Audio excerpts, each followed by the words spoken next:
What's up? Good morning, good night, good afternoon, you beautiful patriots, you awesome Americans, you lovers of the Constitution. Happy day.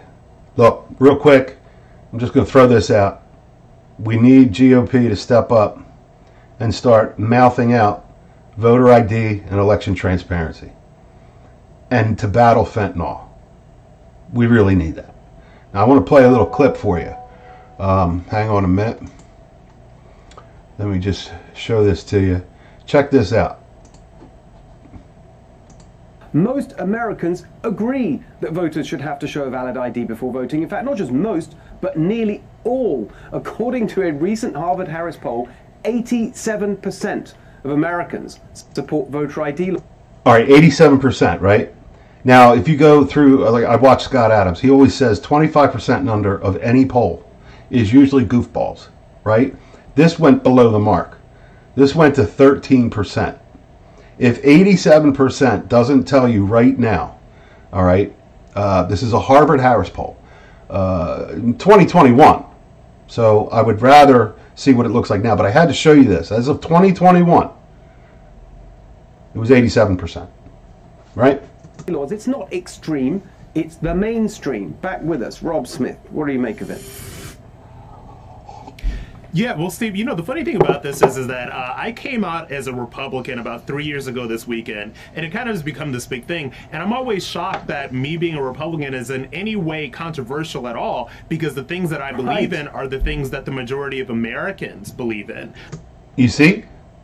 Now, of course, for TV and cameras, we have to see this, and it's brilliant, and it's beautiful.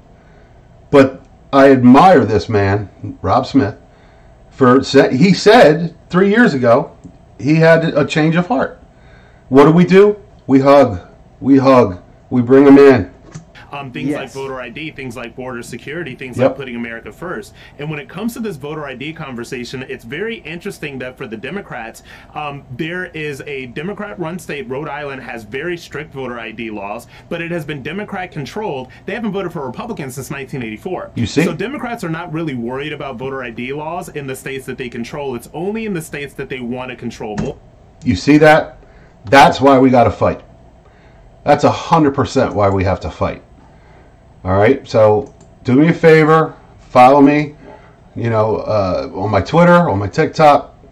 If you're a patriot and you just want transparency, that's where we got to start. And we have to make sure that the GOP open their mouths and fight for America. Forget Trump and DeSantis right now. We know their game. We know, they're actually almost, well, let me just say, DeSantis has a lot of little quirks that he might have learned or has naturally that Donald Trump had. But 45 came in and broke things. So that's why the left got mad. And half the right up in the politics there. Because they have all their ways of doing things, and a businessman, a billion-dollar businessman, forget TV, forget all that. Which probably helped him with what he does in front of cameras and all, but a billionaire came in and said, this is wrong, we want America first, and he started breaking things. And I don't think he's done. Even if he doesn't get elected, I think he's going to, keep figuring out how to break things. But forget all that, push that aside. What we need is our leaders, what we need is our leaders to stand up and say what we want them to say, what we believe them to say, what will save the Constitution and our rights as Americans. So on that note, I love you guys. Kiss, love, hug a veteran. Shout out to Leah for helping me. Oh my God, I can't do it without her. And Dave, I love you, brother. Thank you for all your help. And also Gretchen over at Coda Vets. I always plug her. I don't even know if she knows it or not, but I always plug her. I love you guys, and I will see you on the next video.